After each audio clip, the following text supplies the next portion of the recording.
3FM 927. Join the conversation. Let's keep it rocking. Coming up this evening, minority demands response from President Mahama and Attorney General on suspended Chief Justice Gertrude Tokonu's impeachment concerns. What is important is that she should have at her disposal everything necessary to defend herself. She has to have it. And in the absence of it, I think that the whole process has been undermined. This evening, we have exclusive details of the minorities' argument, plus reactions for you from some legal luminaries on the latest in this twist, never-ending twist. Also, Western Anti-Galamsey Task Force destroys over 75 Chengfang machines, arrests 4, seizes 2 excavators in Ankobra River crackdown. The Ghana small-scale miners is meanwhile demanding swift action against fake security operatives they believe are extorting members under the guise of anti-Galamsey operations. We have details of these stories and a lot more, including business and sports. If you stay with us for the next hour and 30 minutes, I am Mawuena Egbeta. Details if you stay with us.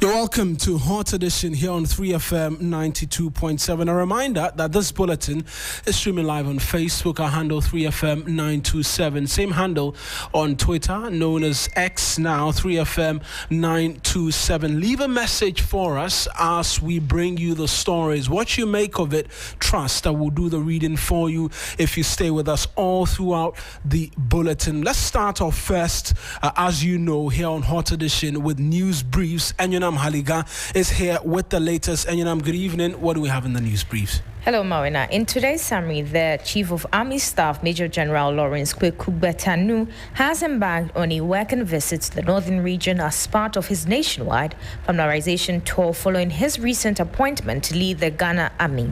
Now, during a visit to the National or Northern Command headquarters in Tamale, he highlighted the importance of the store, stating that it aims to strengthen operationalize readiness and engage directly with frontline troops involved in safeguarding the national security.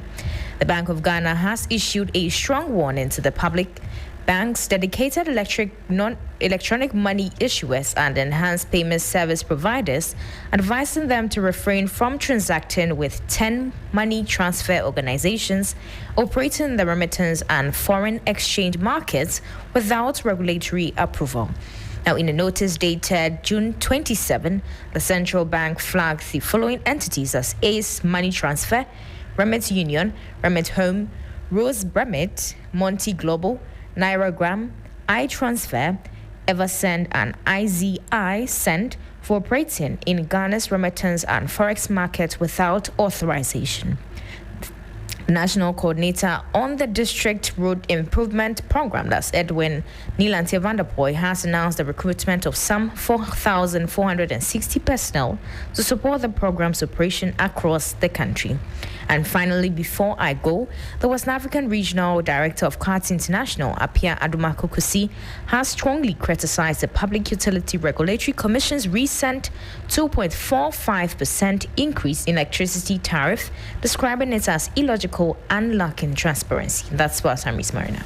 Thank you very much, Enyunam Haliga, with the very latest on our news summaries. And we're getting straight into the bulletin for you this evening. That never-ending spiraling tale of the ongoing Article 146 process involving the Chief Justice, Her Ladyship Gertrude Tokonu. That's taken yet another twist this evening, where the minority is calling on President John Mahama and the Attorney General, Dr. Dominic Ayine, to address the concerns as raised by the suspended Chief Justice regarding her ongoing impeachment proceedings. During a press conference Wednesday, June 25, Justice Tokonu who accused the process of constitutional violations, procedural breaches, and infringement on her fundamental human rights. She described the investigation into the 3 petitions for her removal as flawed and alleged that the proceedings were skewed to ensure her removal. Let's take you back to Wednesday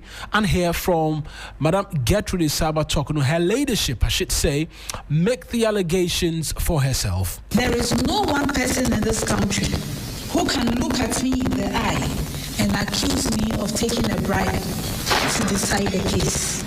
This is the personal treasure of integrity that I live with. So what if these current proceedings are being carefully staged to result in my removal as Chief Justice, even if there's no lawful justification?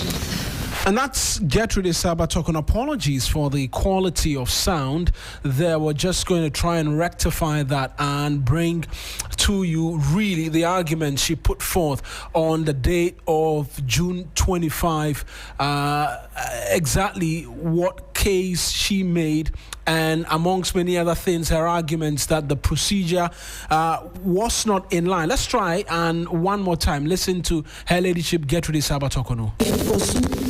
When all Article 1, in this case, because they have permitted of a Chief Justice. Well then, challenges with the audio quality, but let's bring you back to the conversation involving the minority. Now, we know that despite these allegations, the government's Minister for Communications, Felix Kwachi Ofosu, dismissed her claims as far-fetched and reaffirmed the government's commitment to due process. But the minority insists a direct response from the President or the Attorney General is necessary. Now, listen to the Member of Parliament from Inchia South and ranking member on the Constitutional, Legal and Parliamentary Affairs Committee, Nana J. Bafo, who are raising these issues in Parliament early today. No matter what we think of the Chief Justice, it is for situations like this that the 1992 Constitution was promulgated. It was to prevent abuses of this nature. Clearly, it is an unfortunate situation that the very head of our justice administration is having to go through this. I do not care about the guilt or innocence of her. What is important is that she should have at her disposal everything necessary to defend herself. She has to have it. And in the absence of it, I think that the whole process has been undermined. In the absence of it, the process lacks integrity. That for me is key. And I think that the Attorney General should be speaking to these matters. I think that the President, very respectfully, who has taken an oath to defend and protect the Constitution of this country, including the fundamental human rights, should be worried and should be concerned that under the guise of the secrecy of the process, the Chief Justice is having to go through this. It is an unfortunate situation, and I think that the whole nation should be concerned. I think the other issues that she raised, in my humble opinion, as important as they may be, they are not as primary as the issue of the notice of the prima facie determination. There's a historical antecedent to this. You all know that in time past, when the prima facie determination has been made, presidents have made all of us know, right, the basis for which they arrived that there was no prima facie case. In complaints or petitions that were made against Justice Enimi Abua, complaints or petitions that were made against Justice Georgina Wood, in complaints or petitions that were made against Justice Sophia Kufu. Even when there had been a determination that there was no prima facie case, there had been a detailed opinion from the President as to why he thinks that there is no prima facie determination. If for nothing, we should be guided by that President. If for nothing, we should be guided by that President. And in law, there's an obligation to give a reason for a position. At the very least, if the President says that he's not ready to provide a reason for that decision, right, it is important. It's the fundamental human right. It's a basic right of the Chief Justice for her to know the case or the parts of the complaint which the president considers that she has a case to answer. That is a basic principle of law. And that's the Member of Parliament for Menchia South and ranking member on the Constitutional, Legal and Parliamentary Affairs Committee, Nana J. Bafwe. I want to bring in right now Kwekwan Sarah. He is a lawyer and a trainer of lawyers currently. Also is a former director of the Ghana School of Law, joining us this evening on phone. Thank you very much, sir, for speaking to us this evening. Thank you for having me on your show. Mr. Ansasari, I want to just hold you briefly because we're just citing for ourselves this evening as well a statement as issued by one of the petitioners, Daniel Ofori, where he's seeking to respond to that June 25 press conference by the suspended Chief Justice. And I'll just read that, then I come to you for us to begin this conversation. And it reads verbatim that my attention has been drawn to a media engagement on the 25th of June 2025 by the suspended Chief Justice, at which she publicly discussed the content of my petition for her removal as Chief Justice and the proceedings in respect of the petition. Now, the Chief Justice is acting, according to him, in clear breach of the provisions of the 1992 Constitution of the Republic of Ghana, which require the inquiry to be in camera. As a law-abiding citizen and out of the respect for the constitutional process and the committee, I will not seek to go on the path of the suspended Chief Justice, not even to correct plain falsehoods in her statement. When it is constitutionally and legally appropriate to engage the public on matters regarding my petition and the process, I shall do so. Truth stands with an exclamation mark and signed Daniel Ofori.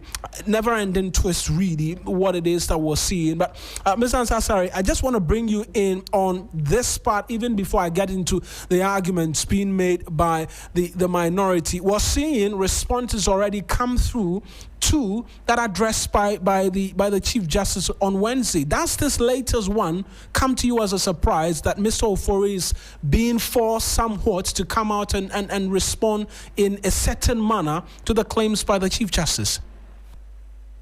Well, it's not. I'm not surprised. But what Daniel Ofori has said is the right thing to do. He is saying that the appropriate time is when the whole nation has been informed of the outcome of the proceedings. That, I think, it should be the right approach. So as far as he is concerned, he's not going to respond. And I think I'm in total agreement with him. I associate myself, with the sentiments that he has expressed. But it's not a position respected by the minority. I say this when they are making a case strongly out of the many things they've been saying this evening that the president should have made known the basis for coming into the conclusion that there is a prima facie case against the Attorney General. That's one of the many arguments they are making this evening, even as they also push forcefully for a response from him. Well, the argument that the CJ has not been apprised, of what went and in to constitute a prima facie determination is neither here nor there.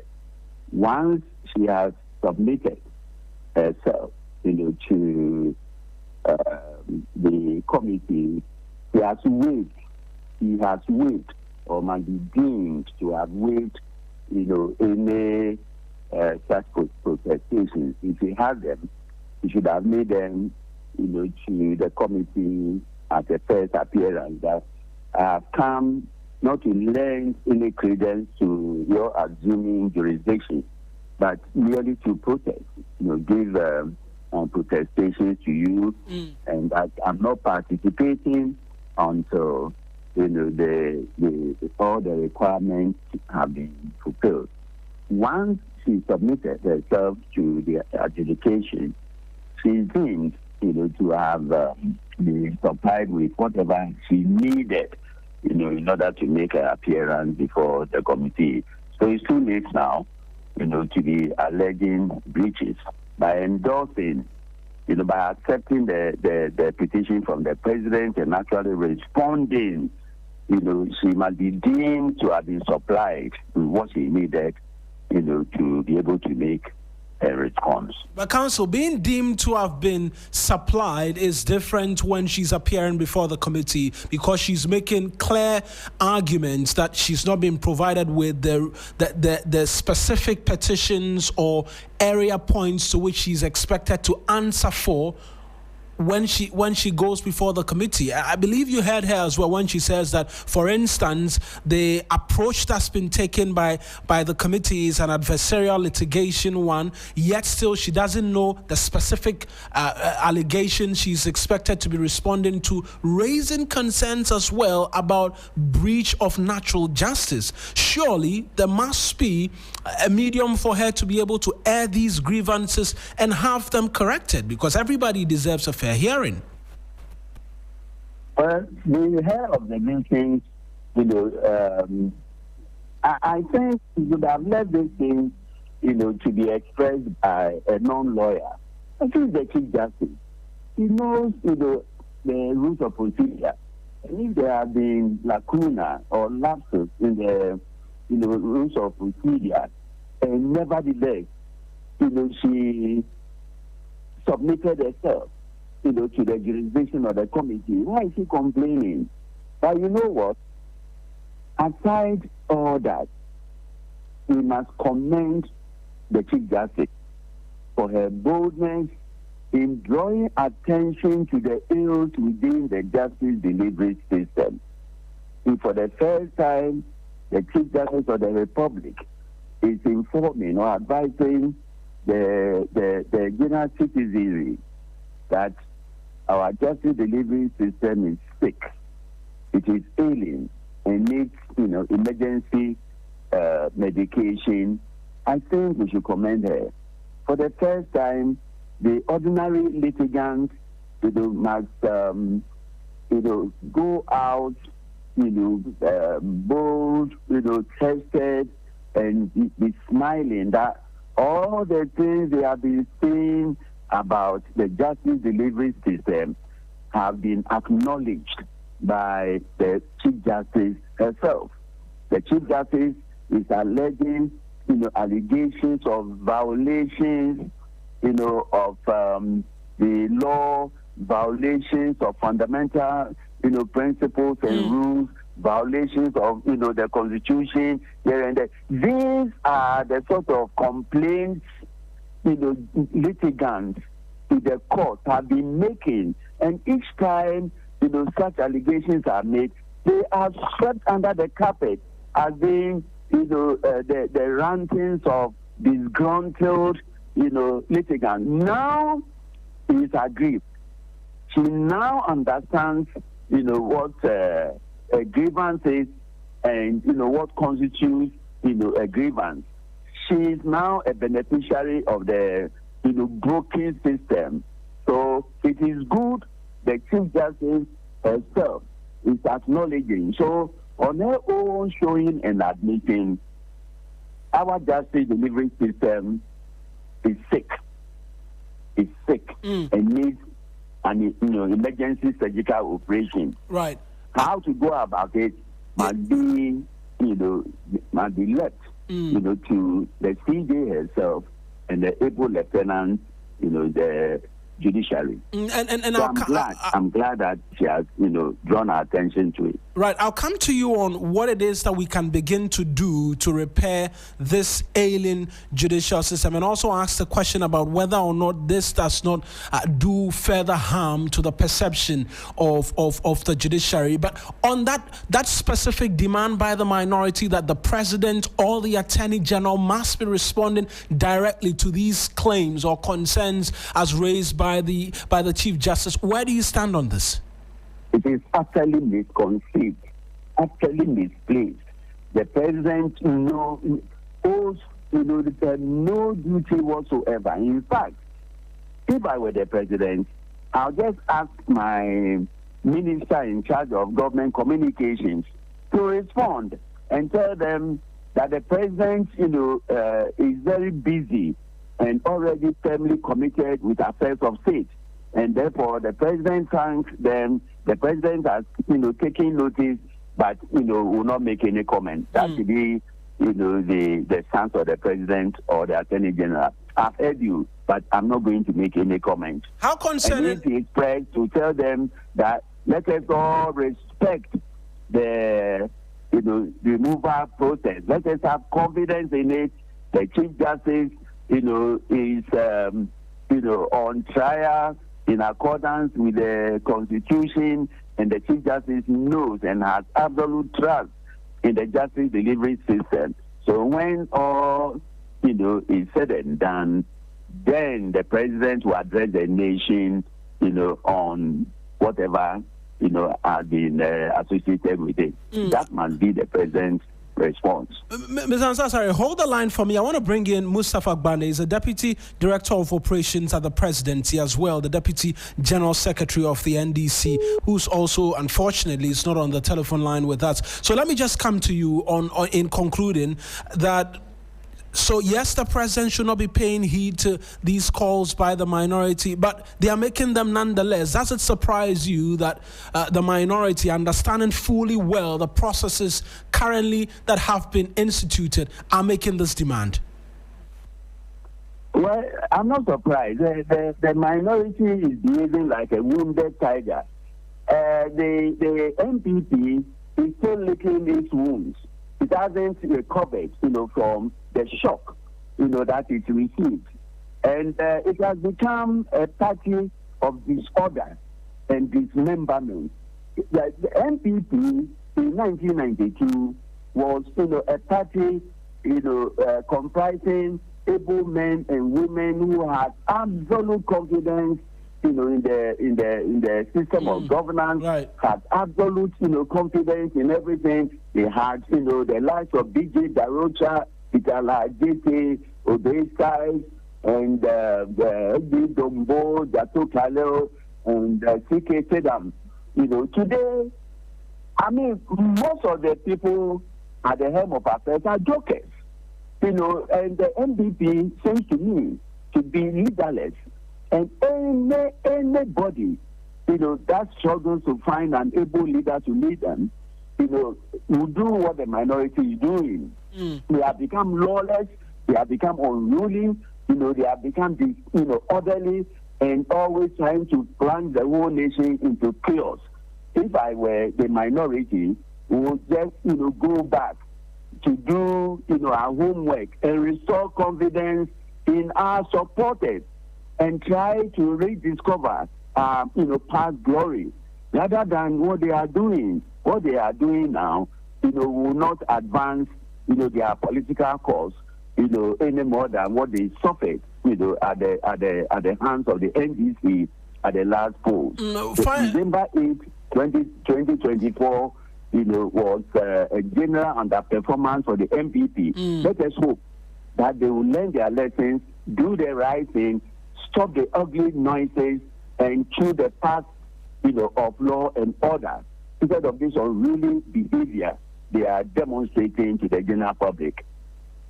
Right. Finally, on that question I asked about whether or not all of this that continues to play out does not do more harm to the judiciary than good, how do we begin to even try to attempt repairing all of this and fixing the ailing judiciary, as you have alluded to? You know what? Chief Justice Togo, in an attempt to expose the enemy of rule of law, has rather brought out who the enemy of the rule of law is. It is the judiciary itself. Let us, wake up and try to mend the broken fence. Thank you very much, Mr. Ansah. That's Kwekwan Sasare. He's a lawyer and a trainer of lawyers as well, former director of the Ghana School of Law, speaking to us this evening. I mentioned we're going to engage as well the Deputy Director of Operations at the Presidency, as well as the Deputy General Secretary of the NDC, Mustafa Agbane, is going to join us on the phone pretty shortly. But let's hear again the arguments as was put forth by the minority, many of which have been quickly dismissed by Mr. Ntasari, who's been speaking to us this evening, strongly describing the NPP as leaderless. She has to have it. And in the absence of it, I think that the whole process has been undermined. In the absence of it, the process lacks integrity. That for me is key. And I think that the Attorney General should be speaking to these matters. I think that the President, very respectfully, who has taken an oath to defend and protect the Constitution of this country, including the fundamental human rights, should be worried and should be concerned that under the guise of the secrecy of the process, the Chief Justice is having to go through this. It is an unfortunate situation, and I think that the whole nation should be concerned.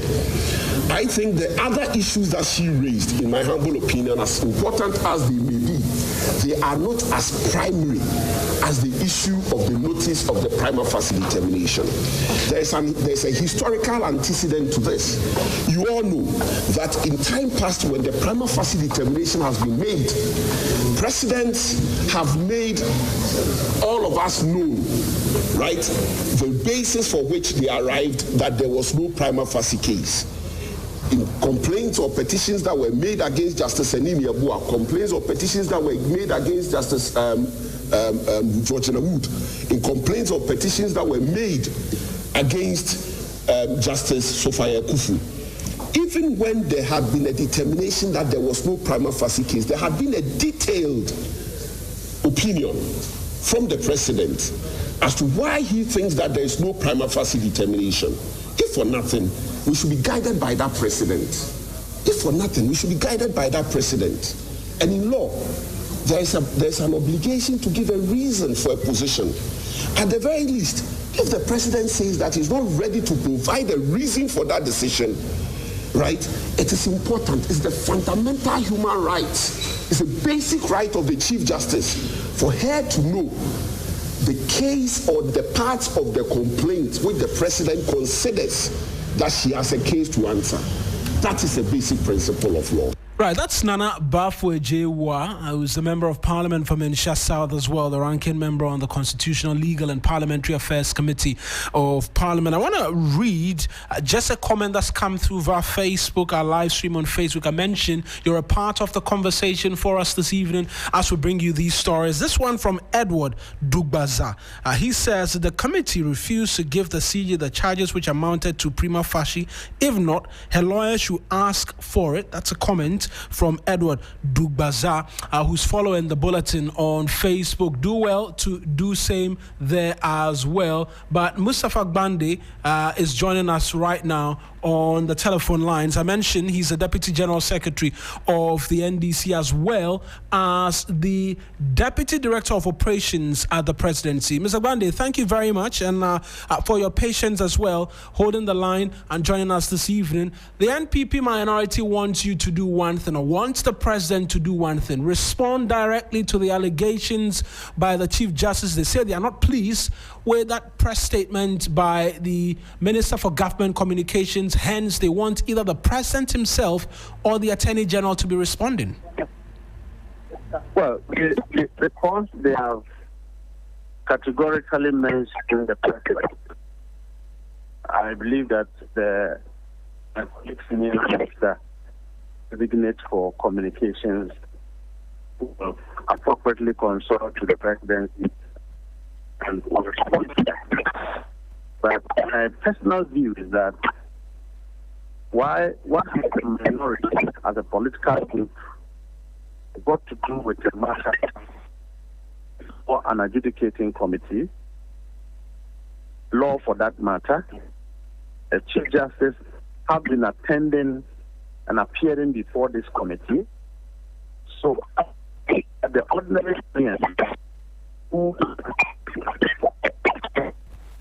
Mr. Gbande, I apologize, but you have to reposition for us as the connection to you is suffering a number of noise. I can hear you, but there's continues to be screeches that doesn't allow you to hear properly the submission. Let's try one more time. You were making the case that they do not understand properly what is happening. Well, it's a deliberate infliction of ignorance by the minority too. It's also a continuation of their attempt to politicize the matter and the removal of the Chief Justice. And I also think that the Chief Justice herself will go down in history as one of the propagandists the worst Chief Justice Ghana have ever experienced. Because fundamentally, the posturing, the commentaries as I heard the Chief Justice read yesterday, I was very sad for students of law and judiciary. Which Chief Justice go to organize a press conference? Even in the press conference, students of law are not following her, judges are not following her, but an MPP parliamentary candidate is the one giving her solidarity. And you want to believe that these Chief Justice are doing propaganda with her own predicament. Even if fundamentally there is nothing with the matter before the committee, the Chief Justice is publicly misconducting herself, and she knows that. She knows what she's doing is not just offensive, but what she's doing is not lawful. It's judicial misconduct by a judicial officer who is trying to be in contempt of the processes she's before. The people, the number of Ghanaians who have gone to court and have lost cases, do they go to organize press conferences? How many people have gone to court and lost cases before these same Chief Justice, but yet they have had to go to their houses and cry alone? Yes, she is appearing before a committee. Even before the committee finished hearing, you have dumped the boat and you are complaining outside. Even a Chief Justice does not understand basic law that when your rights are violated, you can only find remedy in the court of law and not a public opinion. But she's done that. She's asked her lawyers to seek a review of these right breaches at the High Court, and so she's done that. But she feels the need to make the Ghanaian aware. Do we have to open the Pandora box where every Ghanaian a case in the judiciary should go and open a press conference to explain their issues? Is that what the law says? So clearly, her press conference was again motivated by the influence of Apenyoma, supported by himself, his influence in Parliament. And that is how come this Chief Justice is going on the path of self-destruction, because she listens to an unwise counsel from Apenyoma, influenced negatively in the direction that would destroy herself. I find it very unfortunate, and I'm dumbfounded that a Chief Justice is caught in this level of mad of deliberately demonstrating public ignorance of the law as a Chief Justice of Ghana and wanting to spread that mad on anybody. Why do you invite the president into this? The president into this. Right. Let's try and wrap this up quickly. She has stated quite clearly that she believes this is a cooked political ploy to have her removed from office. Yes, the Minister for Government Communications has responded to this, but that tag is going to stick. This is going to be in the minds of Ghanaians that the NDC has plotted to remove the Chief Justice and is only carrying out that ploy. That's the claim she's made, and I'm sure it's one that I'm sure you've heard on the streets right now following her press conference. Well, which tag is not a tag. I don't think that anybody is in a hurry cut by the Chief Justice. The important thing is that if she is wrong,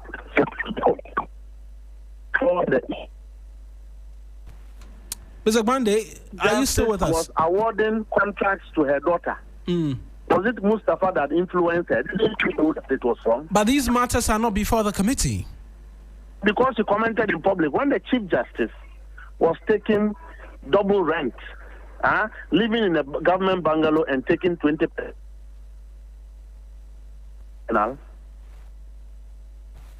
Mr. Gbande, unfortunately, the line is back again, not allowing us to hear your submission. If we could kindly reposition or have my producers phone you again, then we can wrap this up quickly. But we're speaking to the Deputy General Secretary of the NPP, the Deputy General Secretary of the Governing National Democratic Congress, Mustafa Gbande. We're going to call him back on the telephone lines quickly, just so we can finish this conversation. He's also, as well, the Deputy Director of Operations at the Presidency. Just to round up this conversation, because there's a lot more we're bringing to you here on Hot Edition, we're looking or talking the subject of Galamsey as well, because there's been a huge operation in the Western region resulting in the arrest of a number of individuals, the seizure of excavators and the likes, and we'll get you details of that. But we're trying just to wrap up this conversation quickly with Mustafa Gbande. Then we'll bring that to you. This is Hot Edition here on 3FM 92.7. 24 minutes to the top of the hour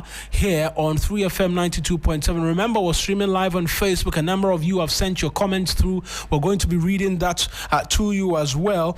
This one from Mohammed Musa says the NPP members in Parliament are acting lawless, and that's according to Mohammed Musa. Then there's a lengthy one as well from Mahamadou Fusheni Ayigbedo. He says that the actions of the suspended Chief Justice appear to suggest a potential affiliation with the NPP, given their apparent support for her actions yesterday. Regardless of her party affiliation, she, along with others involved, must be thoroughly investigated and held accountable if found guilty. The President and the Attorney General should not interfere in the matter at hand. Furthermore, it is unbecoming of the Chief Justice to engage in such conduct, and she should refrain from doing so. She should allow the law to work. And that's another comment from Mahamadou Fusheni Ayigbedo. This is Hot Edition. Unfortunately, we've not been able to reconnect with Mustafa Gbande, but we can bring you some more stories right now.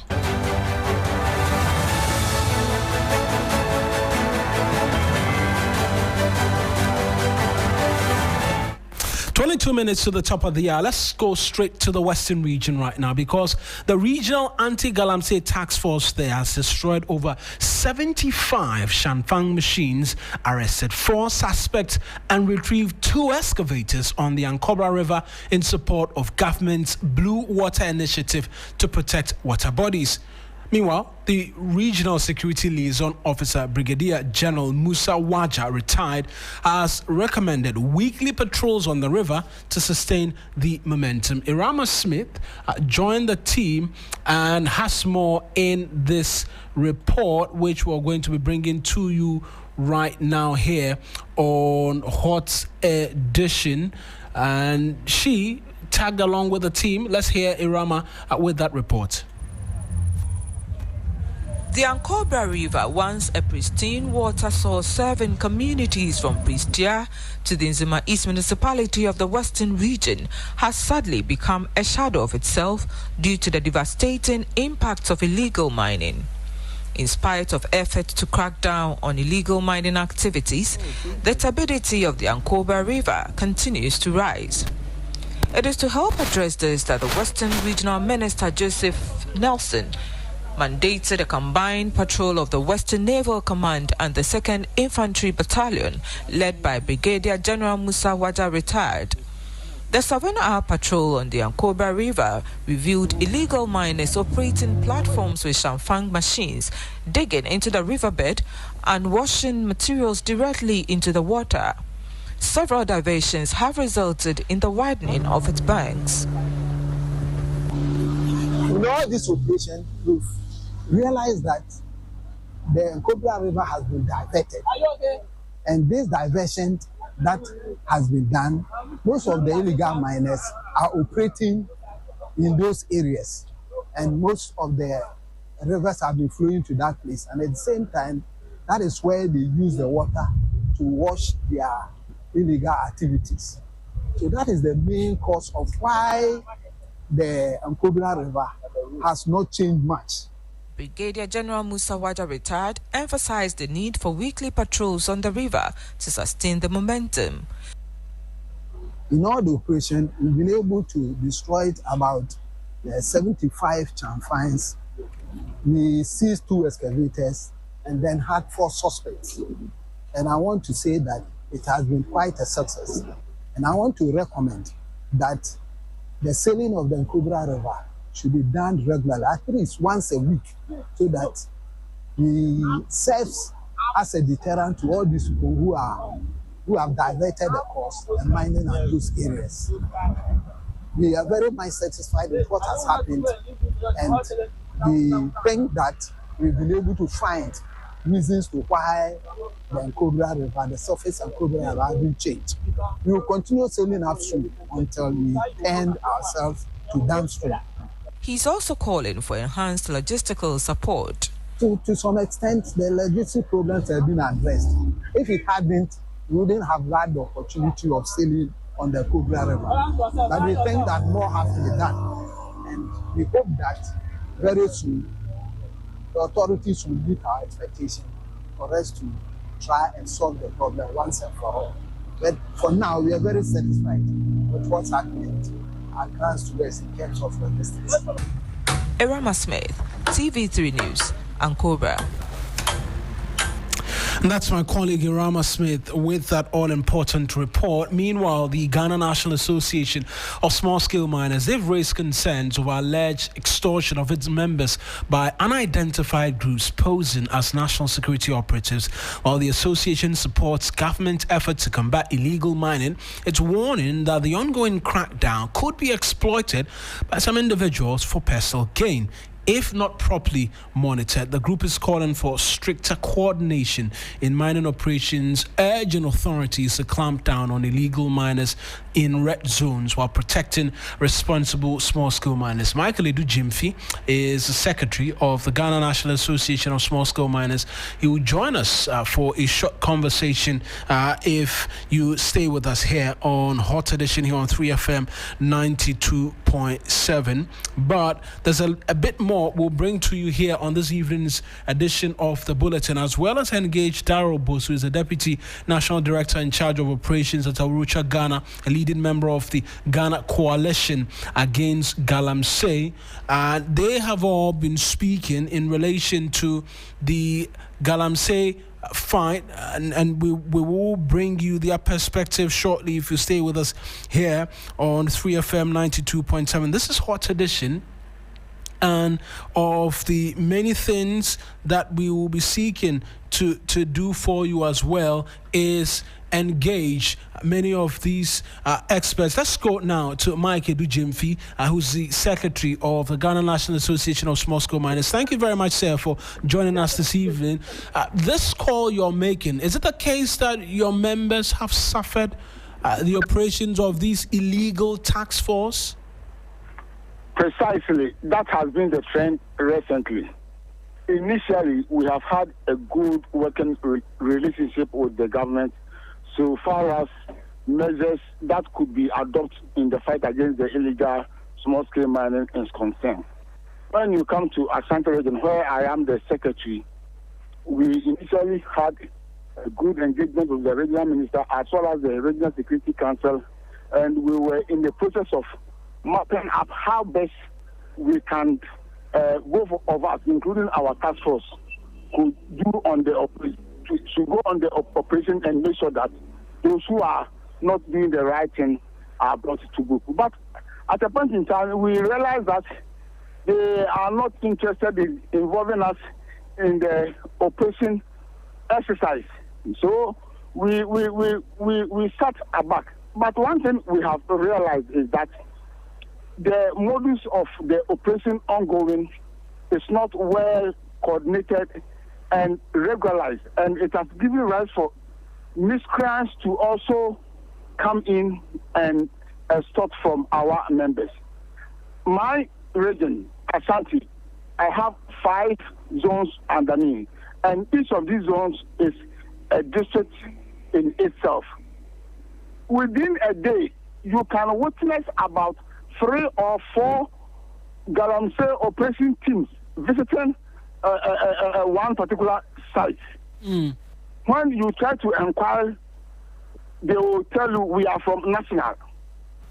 They don't show IDs, they don't display any of that? No. And they are not interested in engaging you to know whether you are licensed miner or not. Their excuse is that they have been sent. So if you have anything to prove your innocence, let's get to where they are coming from. When you get to the superiors, then you deal with them and try to prove your legal right to mine. And this has been creating a sort of intimidation, harassment, and extortion. Right. You will never realize. Then someone has climbed onto your excavator, has taken the control board. So all that we want the government to be aware is that maybe what is going on is going on the blind side of the government. Right. This is not the type of operations we are anticipating. We are not saying that government must not go in for those who are doing the wrong thing. We are willing to partner with government and make sure that those who are doing the wrong thing are flushed out. But the system of operation going now must be reviewed because it will give rise for miscrimes to also take part of the whole thing just to serve their parochial I'll come to you again on your engagement with the government and the relevant stakeholders within the mining space on these concerns. But let me bring in as well Daryl Bosu, the Deputy National Coordinator or the Deputy National Director in charge of operations at Arusha, Ghana. Mr. Bosu, you've heard them. It does appear, even as we're on the head-on fight against illegal mining, there is another problem rearing its head of persons taking advantage of these operations to make money for themselves. Yes, good evening, Mawuena, and really thanks for having me. I must say that it is very disturbing, and I agree with you that in as much as we are very happy about the concerted effort by government scaling up operations to deal with illegal mining activities, if there are other people misrepresenting themselves, impersonating national security agents, going about also pretending to be dealing with the Lamse just so that they can extort money from these miners, then it is very bad. And I think that what needs to happen is that there needs to be a coordinated action. And I think maybe this is also the reason why yesterday the government launched the National Anti-Illegal Mining Operations Secretariat, 9 months as I understand. The whole idea is to get rid of all of these people who are moving about across the country and indicating that they are national security, when in actual fact they are not. So I believe that it is gradual. This situation was the case also in the previous administration. Now this government says, no, we are not going to allow this scattered effort. We are now going to structure it, bring it all under one administration. So I think it's the way to go. And I'm very happy that it is coming now, because right now we need all the effort and we need it very coordinated, very structured, so there's no confusion among those who are doing legal mining against those who are doing illegal mining. So I think it's about time that we deal with them, and maybe the step of launching the NIMOS, as they call it, will come to address this problem. And on the part of government, these concerns are coming up now, being discussed in the media. What should the relevant stakeholders be doing? The persons responsible for these task forces, what should we be seeing them do between now and whenever the next operations are happening? Because we know, even as we speak today, the operations are happening in different parts of the country. Yes, I think we all know that the IGP is out there with a team doing some work, and we don't know about other national security teams also on the ground. It's about time maybe government really put out a word and let everybody know that there's now a coordinating unit. They need to have their own identifiable insignia so that when they're on the field, there's no confusion. And I think that the local police, this is where the police at the district level and the regional command can really assist the intelligence service to address issues of persons impersonating security officers and extorting money from miners. This is where they can also come in to help address the matter. So I think that we all need to have a concerted effort, use intelligence, use the men on the ground and get to it. And then now that there's also a secretariat to coordinate all of these anti-illegal mining operations, we need to let the public know how to reach these people, the kind of insignia to look for, what is their identifiable mark and all of that, how they dress, what vehicles they use and all of that. The public needs to know so they can report on people who are going about pretending they are national security operatives when they are not. So I think this is the way to go. And I think the miners should also do the right thing. They should also report people they are not sure of. And I believe that the secretariat will put out a number so that they can verify at any point in time whether a group here is legal or not. And I also want to entreat government to ensure that they do this with all the agencies that it deserves, so that people on the ground will also have confidence in the fight against galamsey. Mr. Bosu, thank you very much for speaking to us. Let me return and conclude with Mr. Edu Gyamfi. You have raised these concerns. Are you taking them to the respective agencies within your zone, for instance? Let's start off with your zone, where you always say you have 5 concessions plus, and begun to discuss these challenges to your colleagues in the mining space. That is exactly what we have been doing, and we did not anticipate where we are now, because, as I said, we have had a good engagement with the government right from the beginning. And based on the deliberations that have gone between the association and the government, we think things must be done in a better way than what we are seeing now. Just this afternoon, I got a call from Adansi area, and I was told Hannah Bisu is also leading a team going around on operation. But you see, all these things are giving room for those who are not expected to do this to be part of this. So, as the other man said, that it is high time, since this thing has been brought to their attention, they need to work out and come out with a more coordinated way of doing the operation. I think that is what we are also calling for.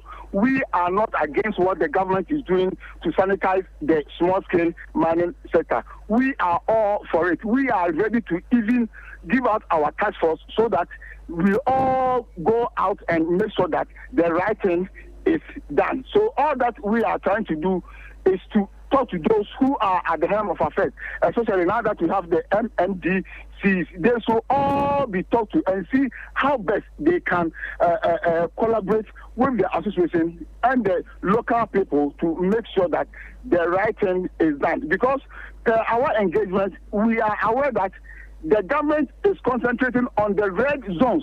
And if you look at how he started the galamsey fight, the focus was on the red zones. That is the forest reserves and the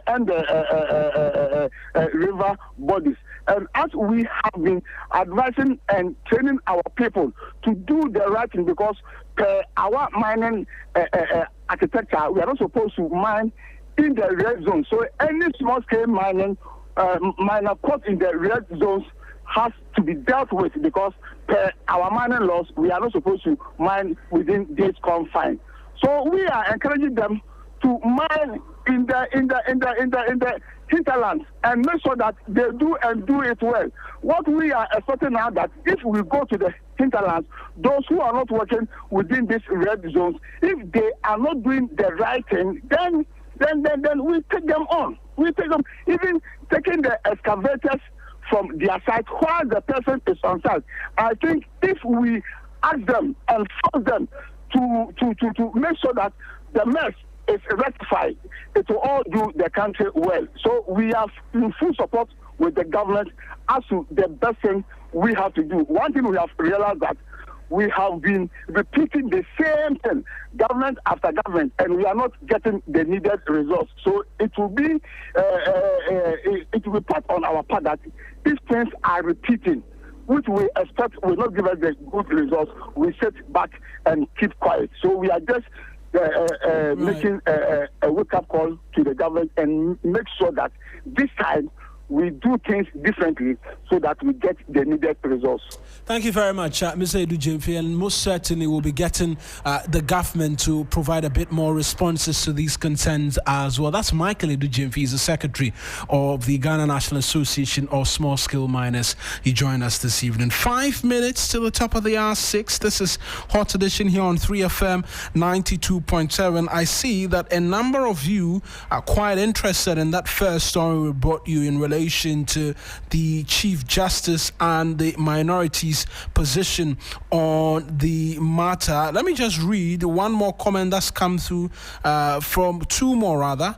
This is from Tete Zuta. He says that the president will never fall for the strap in relation to the minorities' request for the president to speak speak directly to these claims. Then there is Mohammed Musa as well, who sends this one in again, who says the NPP members in Parliament are acting lawless. The NPP can go to court and seek a redress there.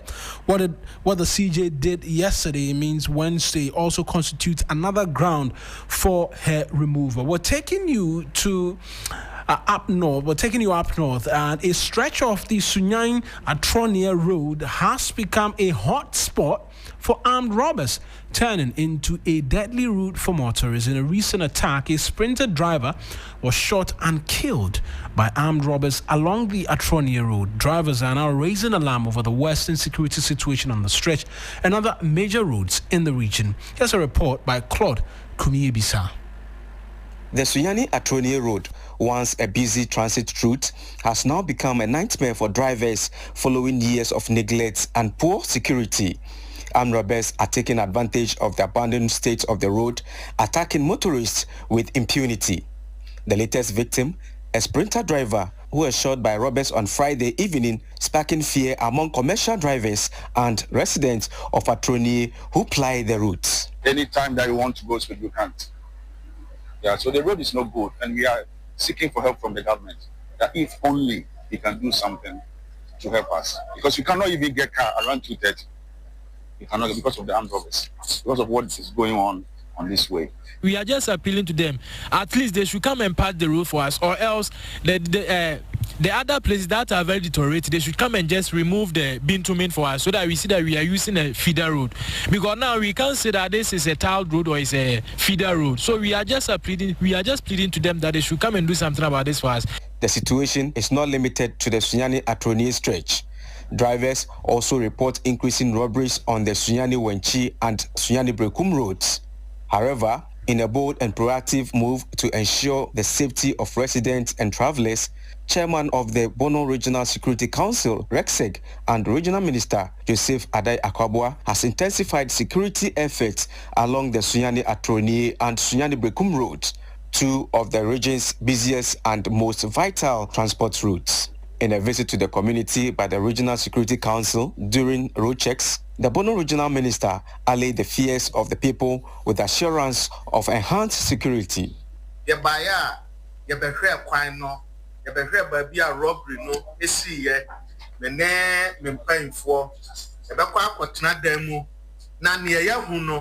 We came to inspect where the recent robbery happened and assess the road for advice and the needed action to be taken to bring a stop to robbery activities on the route. I assure you that there will be no robbery on this road again as I live here.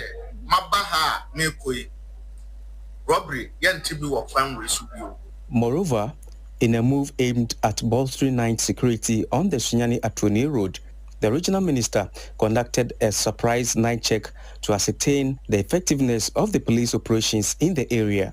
The initiative comes in response to increased public outcry regarding the safety on the road after a series of reported incidents that have raised alarm among commuters and residents alike. I'm so much impressed. The measures that has been put in place is working. This is like an audit. I came here to see whether what we have put in place is working. And I can assure anybody trying this road that the road is safe. The road is safe, and you can ride this road at any time, at any point in time that you want to use the road. I'm assuring people of Bono that there will not be any robbery so far as I remain in office as the regional minister on the Atronia Road again. The Bono regional minister has taken a step to ensure that all the necessary steps regarding security are put in place. According to my time, it's past 11 p.m. and he is on the road checking that all the measures are being adhered to. He has therefore declared this road an armed robber-free road. That's Claude Kumiebisa with that report. And right now, Bismarck Awusa is here, ready and waiting to update us from the world of business. He'll come up next, then sports. We bring you a bit more stories. This is Hot Edition here on 3FM 92.7, 6 o'clock on the dot. Do keep your dials tuned in. We're back shortly.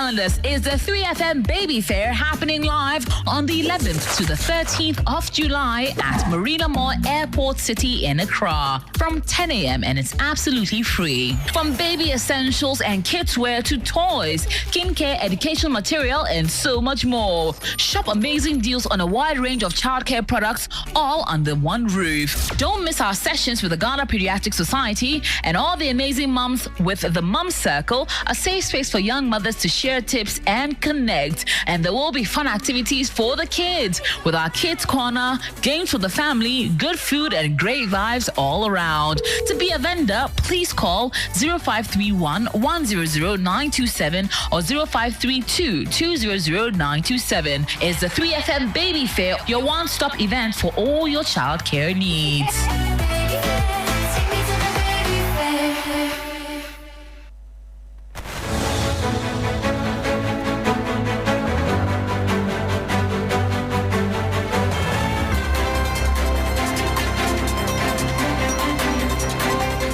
Hello, good evening, and welcome to the business segment on Hot Edition on 3FM 92.7 with me, Bismarck Ausa. Coming up tonight, Bank of Ghana warns public against 10 unlicensed money transfer operators in forex and remittance markets. We'll bring you details.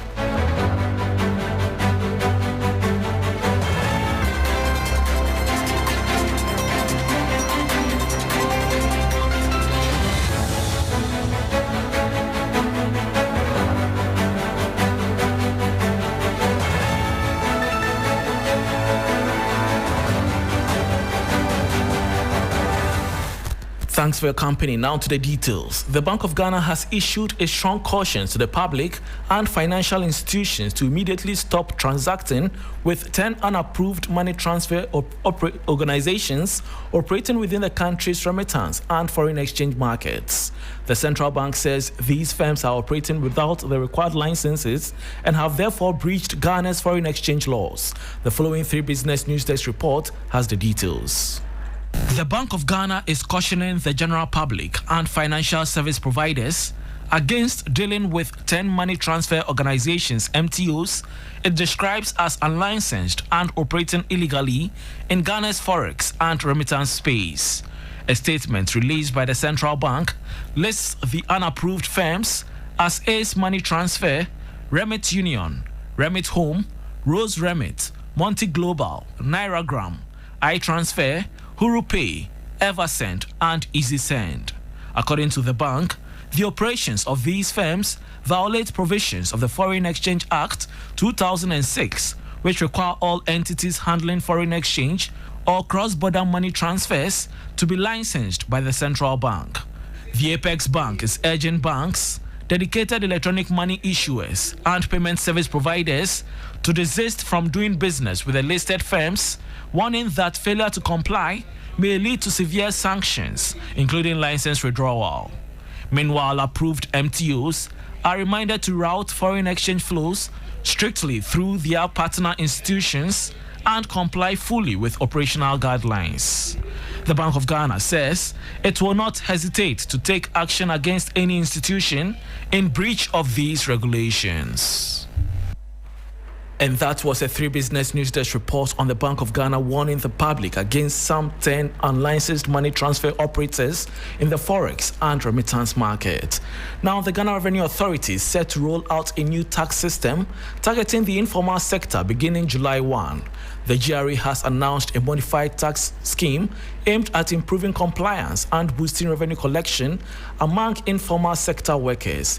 Under the new system, individuals not currently registered with a GRA but earning below 20,000 cedis annually will pay a fixed quarterly tax ranging between 25 cedis and 45 cedis. Those with turnover between 20,000 cedis and 500,000 cedis will be taxed at a flat rate of 3% on their earnings. Assistant Commissioner for Research and Policy at the GRA, Dr. Alex Combact, revealed this at the launch of a research report on informal sector tax compliance. He said the move is part of efforts to expand the country's tax base and ensure equity in tax mobilization.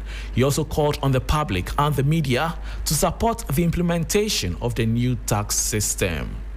Moving on, the Ghana Enterprises Agency, GEA, says it is working to establish a more supportive legal framework for micro, small and medium-sized enterprises, MSMEs, across the country. Speaking at the opening of the MSME Days 2025 celebration and exhibition, the Chief Executive of the agency, Margaret Ansay, emphasized that a strengthened legal regime is essential in driving the growth and sustainability of indigenous businesses.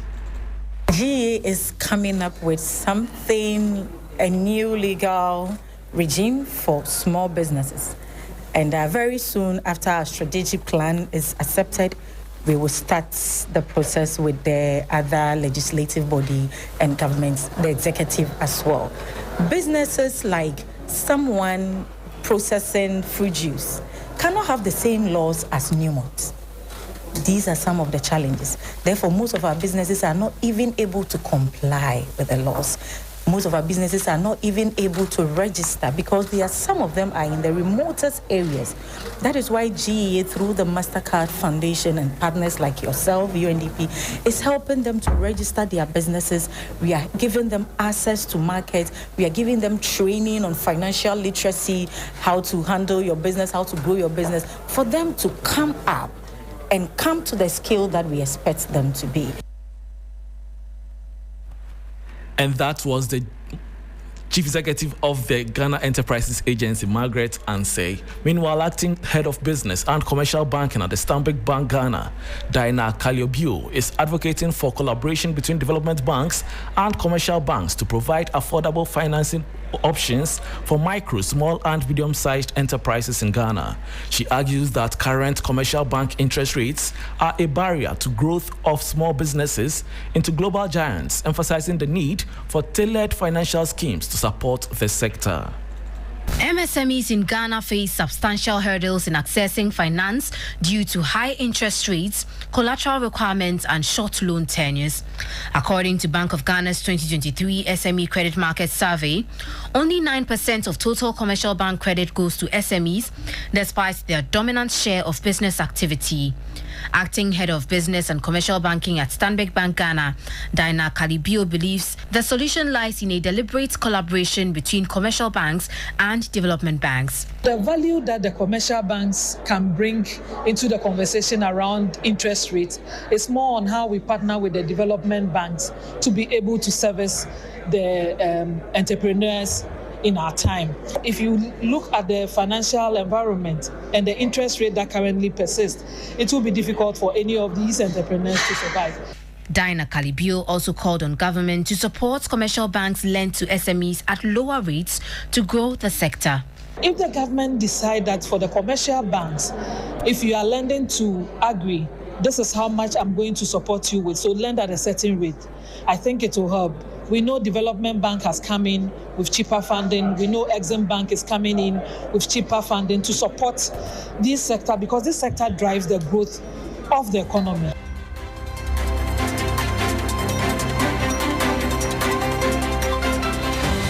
And that report brings us to the end of Business News on Hot Edition on 3FM 92.7 with me, Bismarck. Also, for more business stories, please check out our website, is3news.com. Sports is next. Please wait.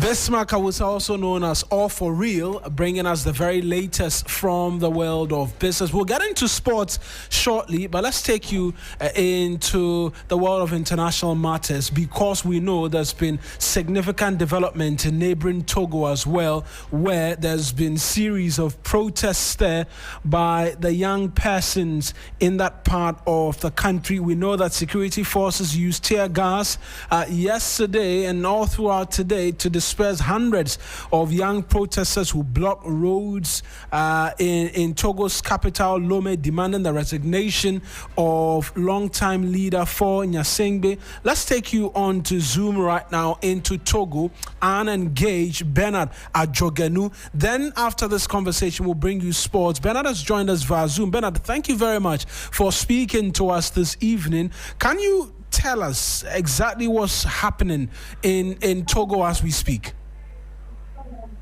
Thank you very much for the opportunity given to me. Currently now in Togo, there is a vague of protests that are going on, and as you can all see it through social medias, hundreds of young people has been out and are in in various places, and they are claiming better conditions of life and better condition of treatment to salary and other basic necessary for their lives. And how long do they intend to be on the streets now that they've started? 3 days, as you can see it, they have been starting the protest since yesterday, the 27th, and today the 26th, the 27th, and the 28th of June. So 3 days of protests are going on, and the government through the Interior and Security Ministry have declared this week 3-day protest illegal and a threat to public order, and they have mobilized police forces and military units across Lomé to dismantle barricades and disperse crowds. And has the government responded directly to these protests at all, outside of releasing the security to disperse the illegal protests as they describe it? Government have been talking, but indirectly through the public function minister that have been host on private media, talking with an interviewer, and there have been various questions on which he has been talking about, and the question of the protests have been mentioned, and it is quite looking as I said, illegal. Even if the reason of the protest are legal, they are saying that the means or the way the protests are going is quite illegal. The real motives. Togolese youth are angry over rising living costs, including recent hikes in electricity tariff, persistent unemployment, political repression, and constitutional change, consolidating power in the in the party ruling the nation. Effectively enabling indefinite rule. You see it. And there were calls from civil society groups and influencers that have initiated mass mobilization and activities, including setting up barricades, burning tire, and brought a day-3 protests from June 26th to 28th. And just finally, are we expecting these young people to continue to be on the street? We know that the security has been seeking to stop them, but does it look like they are going to stop? As we're talking now, security forces continue to confront protesters with tear gas and batons. No indication has emerged that the authorities plan to de-escalate. But as you know, the young people are very, very determined to come across these protests and come out with victory. And people are even saying that this will be protest movement till they have gain of what they are looking for. So it's like it is not about to end very, very soon or very early. That's the current situation that we are living here now.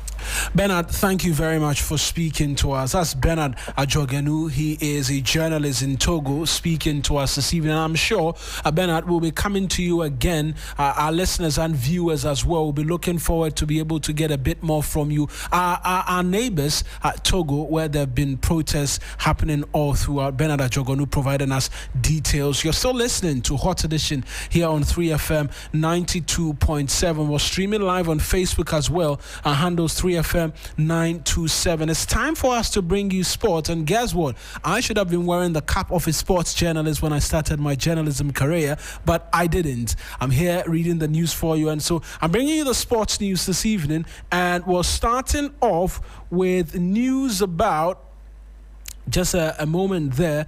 We'll get the details for you if you stay with us here on Hot Edition.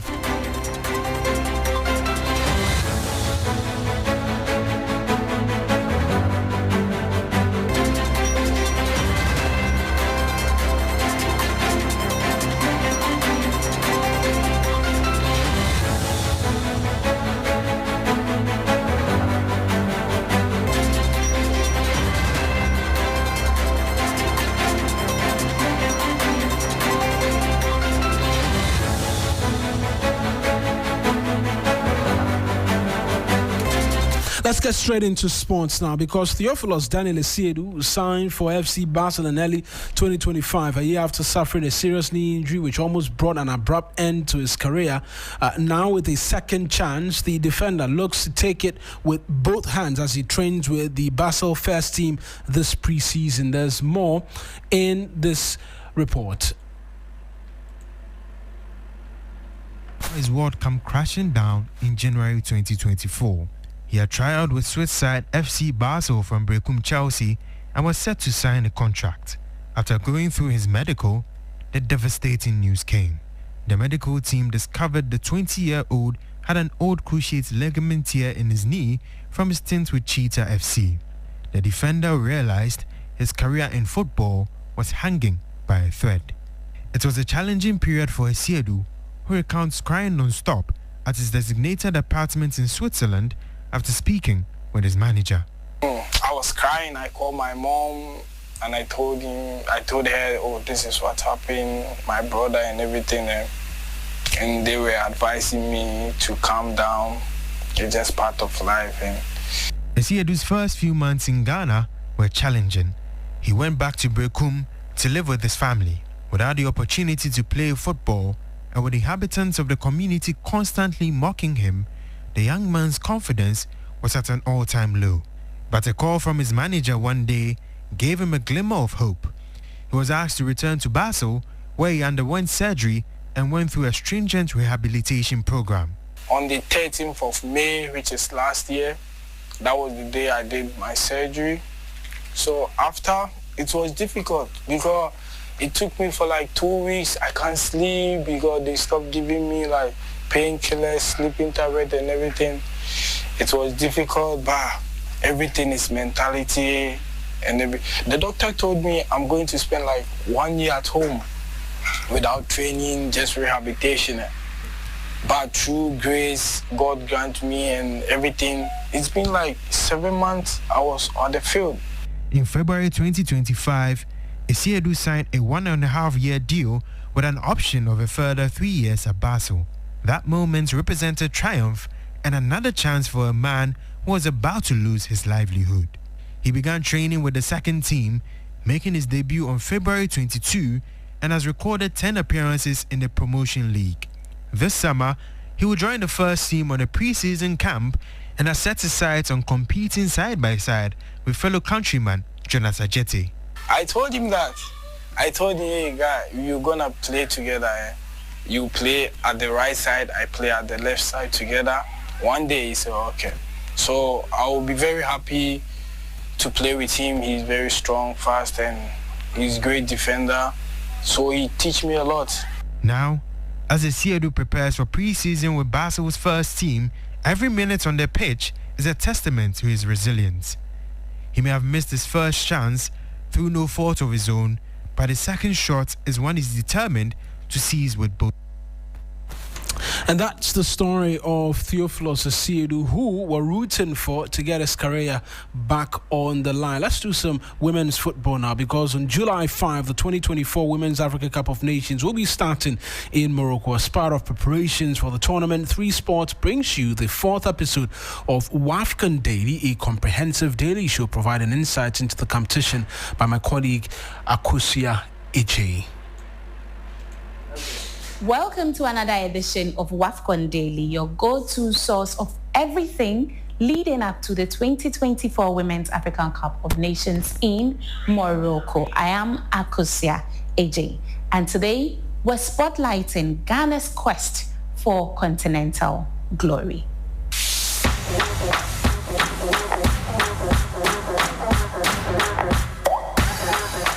The Black Queens have been pioneers in the history of the WAFCON, from the early days of two-legged qualifiers to the modern tournament format.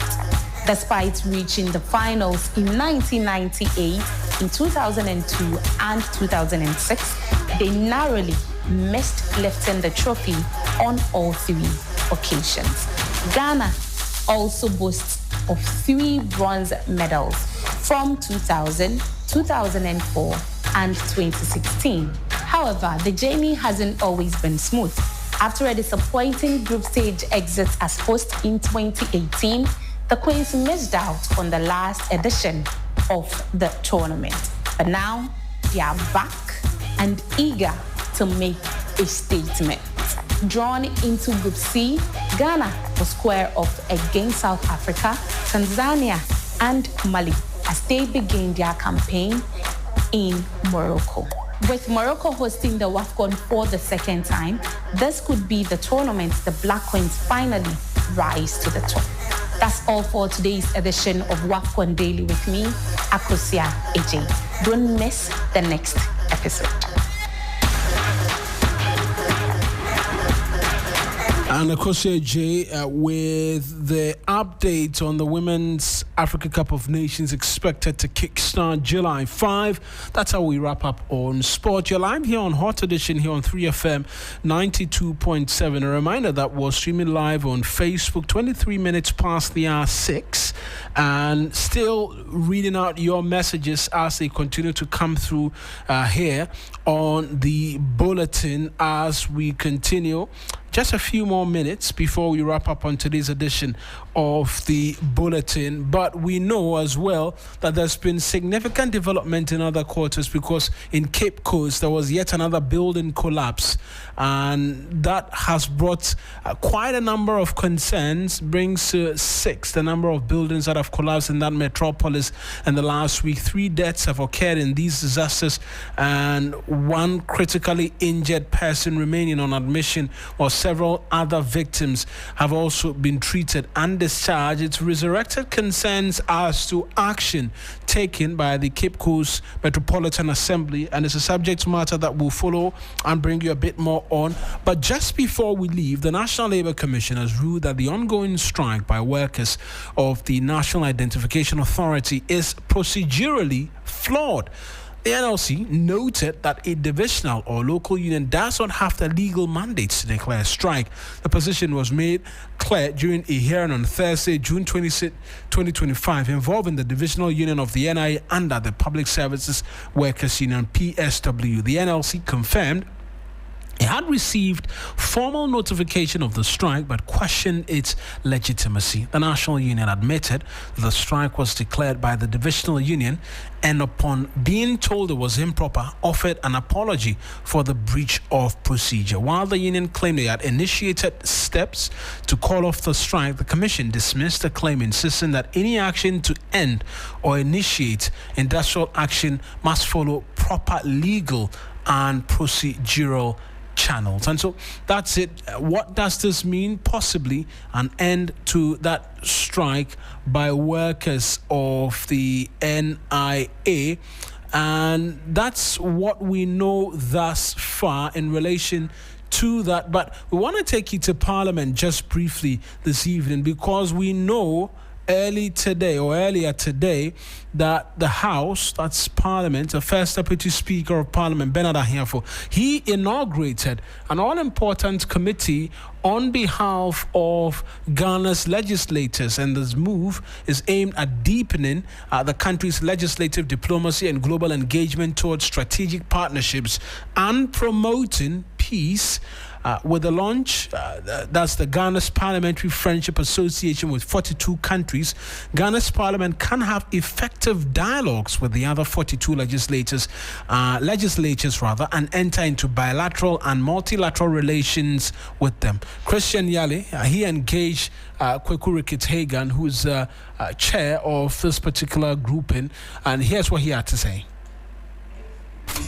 And addressing pressing global issues such as climate change and migration and transnational supply. Parliament therefore has a crucial role to play in shaping Ghana's international reputation in advancing its national interests. Parliamentary Friendship associations have emerged as vital issues for parliaments worldwide to accelerate parliamentary diplomacy and enrich bilateral and multilateral relations between parliaments and nations in general. These associations facilitate cooperation and networking among parliaments and provide opportunities for parliamentarians to engage in diplomatic efforts to foster cooperation on a broad range of issues. By leveraging these groups, members of parliament can complement and strengthen international relations, promote mutual understanding, and facilitate collaborative problem solving. Right, Honourable Speaker, the Friendship Associations are non-partisan groups dedicated to fostering dialogue and cooperation with legislators from other parliaments. That's Kwekuro Kit-Hagan. He's Deputy Majority Leader in Parliament as well, bringing us to the end of this evening's edition of Hot Edition here on 3FM 92.7. As always, a lot more news if you log on to 3news.com. The weekend is here. Do well to enjoy it. Take care of yourself. And bye-bye. I am Mawuena Egbeta.